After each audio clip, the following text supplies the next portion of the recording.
Respons keras Mahfud MD soal adanya SHGB dan SHM di area pagar laut Tangerang. Adanya sertifikat hak guna bangunan, SHGB, dan SHM di area pagar laut di Tangerang membuat netizen kaget. Netizen merasa aneh karena SHGB dan SHM yang lazimnya berada daratan kini berada di lautan. Usut punya usut. SHGB dan SHM terbit di era pemerintahan Jokowi dan saat itu Kementerian ATR, BPN ada di bawah pimpinan Hadi Cahyanto. Setelah kasus ini viral, pemerintah pun membongkar keberadaan pagar laut yang terbuat dari bambu yang ditancapkan ke tanah di sekitar pesisir pantai tersebut. Pemerintah melalui Kementerian ATR, BPN pun akhirnya membatalkan SHGB dan SHM tersebut. Menteri ART BPN resmi membatalkan SHG dan SHM tersebut saat mengunjungi pagar laut tersebut, Jumat 24 Januari 2025. Menanggapi adanya SHGB dan SHM tersebut, pakar hukum tata negara Mahfud MD menilai ada orang dalam yang bermain-main atau melakukan praktik kolusi hingga terbit sertifikat hak guna bangunan, HGB, dan sertifikat hak milik,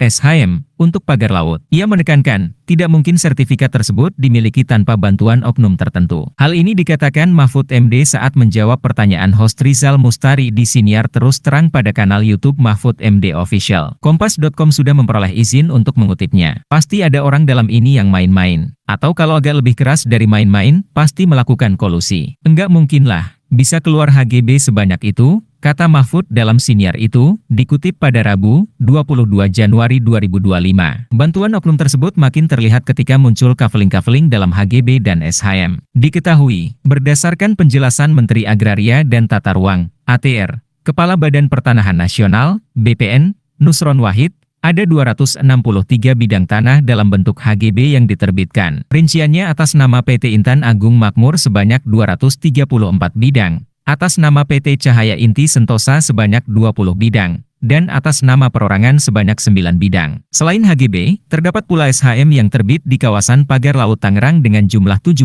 bidang. Lanjut menurut mantan Ketua Mahkamah Konstitusi, MK, masalah ini harus diusut lewat jalur hukum. Sebab, dengan adanya sertifikat, fenomena ini makin menggelisahkan rakyat atau kekacauan dan tidak cermatnya pemerintah menangani batas laut dan sumber daya alam. Itu bayangkan Anda, ada HGB itu dikeluarkan yang ternyata itu laut, bukan tanah. Iya kan? Kan tidak boleh ada HGB untuk air. Air tuh enggak boleh dibagi-bagi dalam bentuk HGB, jelasnya.